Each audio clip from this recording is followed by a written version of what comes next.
at inari kong sukal lamang upang tamuhin ko si Kristo. Yung pong salitang sukal na ito sa Tagalog ang Biblia ay naisalin sa New Testament King James Version na dung, D-U-N-G. Ay nangangahulugan na worthless o walang kwenta o detestable o kasuklam-suklam o excrement of animals. Kumbaga yung sabi niya, yung mga bagay na yan na naabot ko sa aking relihiyon, tinuturing ko lang yan na dumi ng hayop. At ang sabi ng ibang kahulugan ay mga bagay na itinatapon lamang sa aso.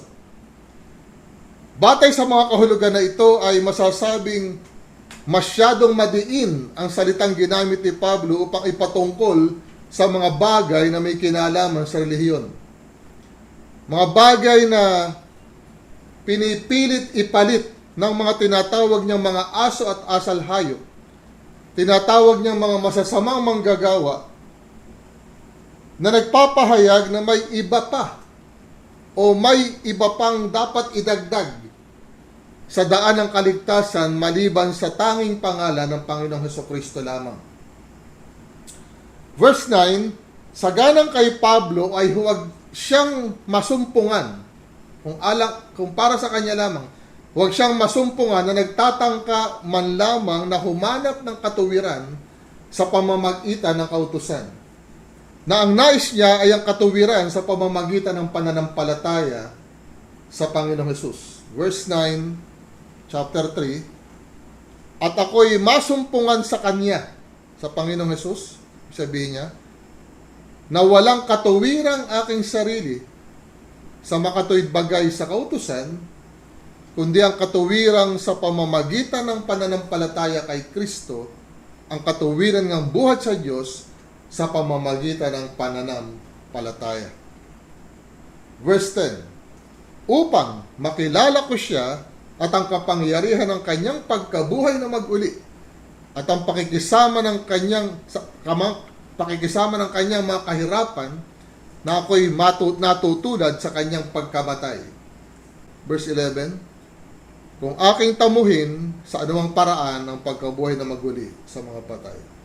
Sinasabi po ni Pablo rito, para maintindihan niya ang kahulugan ng muling pagkabuhay ng Panginoong Hesus, kailangan niyang maintindihan na ang kanyang katuwiran ay natamo lamang niya sa pamamagitan ng pananampalataya sa Panginoong Hesus. Malibang ganon, ang sabi ni Pablo, hindi niya maiintindihan kailanman at hindi natin maiintindihan kailanman kung ano ibig sabihin ng pagkabuhay na maguli ng ating Panginoong Hesus. Verse 12 po tayo. Kapag babalikan natin ang Pilipos 1:6, ay mauunawaan natin na itong ibig sabihin ni Pablo sa verse 12. Hindi sa ako'y nagtamo na o ako'y nalubos na. Doon sa Philippians 1:6, kung i-quote po lang natin ulit yun, ang sabi niya doon, na ako'y may lubos na pagkakatiwala sa bagay na ito, na ang nagpasimula sa inyo ng mabuting gawa, ay lulubusin hanggang sa araw ni Hesukristo. Ito ba ay may kinalaman sa kaligtasan? Na ang kaligtasan na sinasabi ni Pablo, hindi pa lubos sa kanya o sa mga taga-Pilipos. Ang totoo po, ito ang karaniwang sinasabi ng mga nalilitong mangangaral. Ano po ang problema nila kanya sila nalilito? Hindi po nila binabasa ang kanilang Biblia. Ang totoo, hindi natin kailangang magbasa ng mahaba upang maintindihan ang totoong ibig sabihin ni Pablo rito. Ako din ay marami pang dapat basahin at marami pang dapat maunawaan sa Biblia. Ngunit katulad ng ating sinasabi dati pa, ang madaling paraan upang masundan natin ang takbo o daloy ng kaisipan ng sumulat ng aklat sa Bible ay basahin mo ang mga talata bago dumating yung talata na yon. Pwedeng ganon. Basahin mo yung mga talata sa kalagitnaan o basahin mo yung mga talata pagkatapos ng talata na yon. Sa pagkakataong ganon, maunawaan mo kung ibig sabihin ng sinasabi ng mangangaral o ng apostol. Doon po sa ating binasang verse 12, na parang ang sinasabi ni Pablo ay meron pa siyang gustong malubos sa kanya. Sabi niya ay,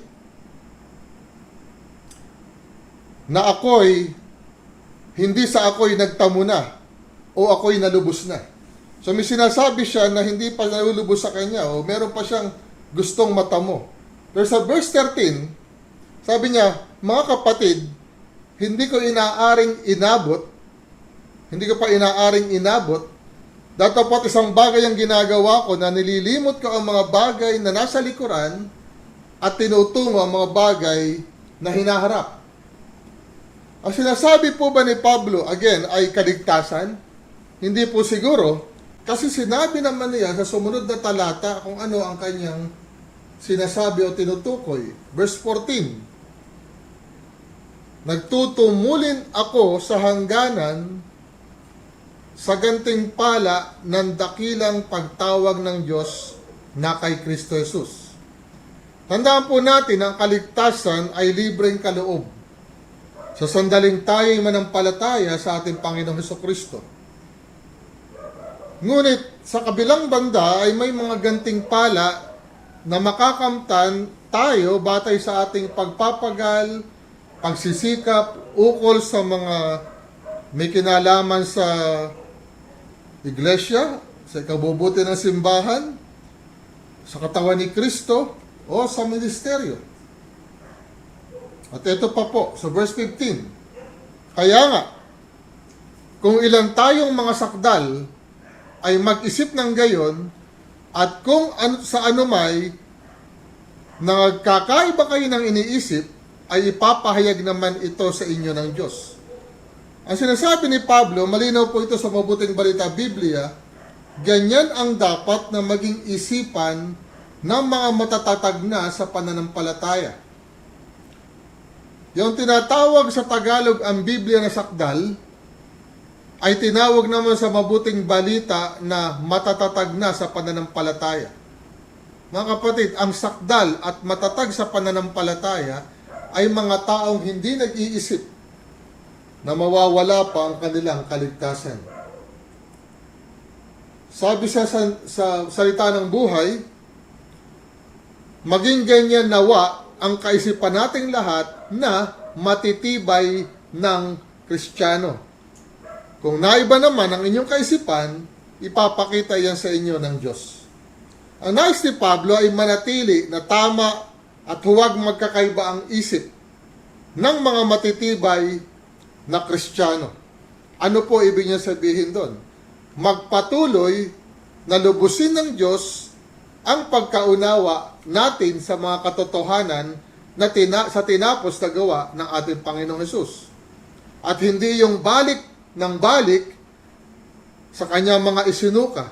Ano po yung isinuka? Walang iba, kundi ang kautusan, yung mga pag-aakalang ang pagsunod dito ay bahagi ng daan ng kaligtasan. Verse 16 to 18 ay bumanggit si Pablo ng tungkol sa paglakad, na tayo daw po ay tumulad sa halimbawa ng paglakad na nakikita natin kay Pablo. Ngayon, anong paglakad po ito? Na tiniyak ni Pablo sa verse 19 na ang kaniyang kahihinatnan, kapag hindi lumakad ng katulad ng lakad ni Pablo, ay kapahamakan sapagkat ang kanilang Diyos ay ang tiyan at ang kanilang kapurihan ay nasa kanilang kahihiyan na nag-iisip ng mga bagay na ukol sa laman. Anong mga tao po ito? Mga nagkakasala ba sila sa laman? Gumagawa ba sila ng mga bagay na pagmamalabis ng laman? Maaari, pero ang talagang pinupunto ni Pablo dito ay mga nagtitiwala sa gawa ng laman bilang daan ng kaligtasan. Ibinigay po ni Pablo ang kanyang ibig sabihin sa verse 18. Sapagkat marami ang mga nagsisilakad. So yung binabanggit niya kanina ng paglakad, na gusto niya yung lakad natin, gayahin natin yung lakad niya, hindi ibig sabihin ay huwag kayong magkamali sa laman, bagamat siyempre ayaw ni Pablo na ang tao ay nagkakamali sa laman, pero sinasabi niyang paglakad, na ayaw niyang lakaran natin, at paglakad na gusto niyang tayo ay sumama sa kanyang paglakad, ay sapagkat, ang sabi niya sa verse 18, marami ang nagsisilakad na sila ay mga kaaway ng krus ni Kristo. Ang ibig sabihin po ng kaaway ng krus ni Kristo ay yaong gumagawa ng mga daan ng kaligtasan na hiwalay sa tinapos na gawa ng Panginoong Hesukristo. Ang mga taong nagkakasala o makasalanan ay hindi kailanman kaaway ng krus ni Kristo. Ang totoo, sila pa nga, ang mga makasalanan, ang mga taong nagkakasala, sila ang dahilan kung bakit naipako ang Panginoong Hesus sa krus. Kailanman, hindi sila kaaway ng krus. Ang kaaway ng krus ay yung tumatanggi doon sa natapos na gawa ng Panginoong Hesukristo sa krus. Sino mang tao na hindi kikilalanin ang ginawa ni Kristo bilang natatanging daan ng kaligtasan, sila ang tinutukoy ni Pablo na kaaway ng krus ni Kristo at tinutukoy ni Pablo na tiyak na makakaranas ng kapahamakan kung hindi magbabago ng isip, hindi magpapalit ng paniniwala, o sa salita ng Biblia, hindi magsisisi sa kanilang maling pagkaunawa. Sila yung mga tinatawag na aso at asal hayop at masasamang mga manggagawa. Ngayon, balikan po natin ang ilang bahagi. Ito po kasi ang problema ng ating pag-aaral. Minsan, ang isang mananampalataya, nag-aaral siya ng Biblia, pero ang lagi niya nakikita tungkol sa pagkawala. Baka mawala ang kaligtasan. Si Pablo kasi, ganoon din ang kaisipan. Si Pablo po ba, iniisip niya na mawawala ang kanyang kaligtasan o mawawala ang kaligtasan ng mga taga-Pilipos o ng mga nananampalataya kay Kristo? Hindi po. Ang nais ni Pablo ay kamtan natin ang maraming magagandang bagay sa buhay na ito dahil sa tunay na pagtitiwala sa ating Panginoong Hesus. At maging masaya tayong naglilingkod upang magtamasa ng gantimpala ng dakilang pagtawag sa atin ng Diyos. Hindi natatakot si Pablo na mawala ang kanyang kaligtasan. Ang totoo po, hindi lang niya hinihintay ang pagbabalik ng Panginoong Hesus. No? Di po ba, ang mga mananampalataya, sabi natin, hinihintay natin ang pagbabalik ng Panginoong Hesus. Si Pablo po, hindi lang niya hinihintay ang pagbabalik ng Panginoong Hesus, kundi sa ganang kanya, hinihintay na lamang niya ang Panginoong Hesus doon sa langit. Bakit ganon? Sapagkat matagal na po sinabi ni Pablo sa atin na ang mga nakay Kristo ay sa langit ipinanganak at nakaupo ngayon sa kalangitan. Kaya kung siya'y naghihintay sa Panginoon, naghihintay siya hindi dito sa lupa, kundi doon sa langit. Sabi po ng verse 20, sapagkat ang ating pagkamamamayan ay nasa langit. Mula doon ay hinihintay naman natin ang tagapagligtas, ang Panginoong Hesukristo. Paano niya iisipin hindi siya maliligtas o mawawala ang kaligtasan niya? Sa pakiwari ni Pablo, ang paghihintay niya ay hindi naman sa lupa, kundi doon sa langit. Kung isipin po natin, sa pagkaunawa niya, pagbabalik ng Panginoon, sa langit na siya. Tandaan po natin, ang lahat ay hinihintay na lamang natin sa pisikal. Sapagkat sa Espiritu, ang lahat ay natapos na at ang lahat ay naganap na.